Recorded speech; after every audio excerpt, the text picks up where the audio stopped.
নতুন নতুন বিয়ে করলে বউয়ের সাথে সবারই রোমান্স করতে একটু বেশি মন চায়। আমিও তাই করতেছিলাম। বিয়ে করছি 1 সপ্তাহ হয়েছে। গতকাল শ্বশুর বাড়িতে গেছি। 3 দিন শ্বশুর বাড়ি থাকতে হবে। গতকাল সারা রাত শালা শালিরা প্রচণ্ড বিরক্ত করেছে, ঘুমাতে দেয়নি। একটু পরপরই শালি এসে দরজায় নক করে বলে, দুলাভাই চা খাবেন, বার্গার খাবেন, এই খাবেন সেই খাবেন বলে আমার মাথাটা খারাপ করে দিয়েছিল।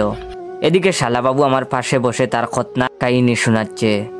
কোন স্টাইলে কান্না করছে, কেমনে হাঁটা চলা করছে, কেমনে ঘুমাইছে, আর কি কি করছে একেবারে A to Z পর্যন্ত বলেছে। রাত 3:30 বাজিয়ে ফেলছে। ওইদিকে আমার উনি আরামসে লম্বা একটা ঘুম দিছেন, মাইনকার চিপায় আমাকে রেখে। না পারতেছি কিছু বলতে, না পারতেছি সহ্য করতে। যাক, 3:40 শালাবাবুর কাহিনী বলা শেষ হইছে। শালারে রুমে থেকে বের করে দরজা বন্ধ করে ঘুমাতে গেছি। ঘুমটা আসতেই বউ ডাকাডাকি শুরু করে দিছে আর বলতেছে, সকাল 8টা বেজে গেছে, উঠো তাড়াতাড়ি। অনেক জুরাজুরি করে আরেকটু সময় ঘুমাতে পারিনি। 10টার সময় নাকি আমাকে আমার চাচা শ্বশুরের বাড়ি নাস্তা করতে হবে, মেহমানদারি করতে হবে, তাই এখনই ঘুম থেকে উঠতে হবে। কি আর করা, ঘুম চোখে উঠলাম। গোসল করতে যাব, বউ বাথরুম দেখিয়ে দিল।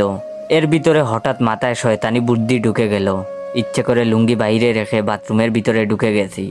তারপর বউকে ডেকে বললাম, লুঙ্গিটা দাও। বউ বলে, দাঁড়াও দিচ্ছি। আমি মনের আনন্দে গোসল শেষ করে বউয়ের জন্য অপেক্ষা করতেছি কখন লুঙ্গি নিয়ে আসবে। শয়তানি বুদ্ধিটা হলো, যখন বউ লুঙ্গি নিয়ে আসবে তখন বউকে টেনে ভিতরে ঢুকে কয়েকটা কিস টিস দিমু আর কি। অনেকক্ষণ অপেক্ষা করার পর আবার বউকে ডাক দিলাম, কোথায় গেলা, লুঙ্গিটা দিয়ে যাও বলে বাথরুমের দরজা খুলে হাত বাড়িয়ে রাখছি। বউ বলে, দিচ্ছি। একটু পর বউ লুঙ্গি নিয়ে আসলো। আমার হাতে লুঙ্গি দিতেই বউয়ের মুখ না দেখে আমি বউয়ের হাত ধরে ফেলেছি। হাত ধরে টানাটানি, বউ টানে বাইরের দিকে, আমি টানি ভিতরের দিকে।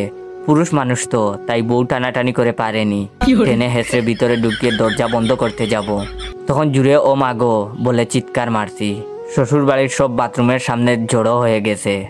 আসলে কাহিনীটা কি হয়েছে এবার আমি বলি। বউ লুঙ্গি দিতে দেরি হচ্ছে বলে শাশুড়ি নিজেই লুঙ্গি দিতে চলে আসছিল।